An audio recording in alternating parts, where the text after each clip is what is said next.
It's -5 outside, and a snowstorm and rainstorm have left the city covered in a nice thick layer of ice. Is it a good day to go for a bike ride? Let's find out. The city has promised it will clear bike paths more regularly this winter. So far, the efforts have been getting good reviews on social media by a small but growing group of winter cyclists. On Wednesday, the sidewalks in NDG were slick, but the bike path on de Maisonneuve seemed to be fine. Getting to it, on the other hand, was a bit tricky, because this so-called four-season bike path on Grand Boulevard was covered in snow and ice. Both NDG and Westmount have promised to do a better job of keeping de Maisonneuve clear this winter. Here in Westmount Park, you can see the path is perfect. But as we moved downtown on de Maisonneuve, things got a little more slick and slushy. In the plateau, we met Bartek Komorowski. He's a researcher at Vélo Quebec.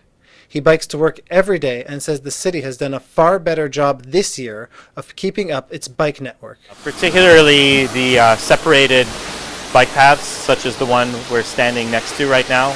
They've really been doing a much better job. They seem to get to them really quickly after there's been a snowstorm. But he says that there is still room for improvement in certain spots. The bike path is covered in ice right now. There is salt and a little bit of gravel on it. So on my winter bike, which I have studded tires, it's fine. I didn't slip at all. Komorowski said the city seems to have trouble with bike lanes that are just painted lines on the street. So the bike lane is completely covered. You, except for the sign right there showing that there's a bike lane, you wouldn't actually know that there is one. You don't even see the markings, the road markings at all. In the McGill ghetto, University Street was passable, and so was Milton, but the road seemed too narrow for bikes to share with cars. Saint Laurent Boulevard was the best street on the route, but it doesn't have a dedicated bike lane. The bike path on Rachel was excellent.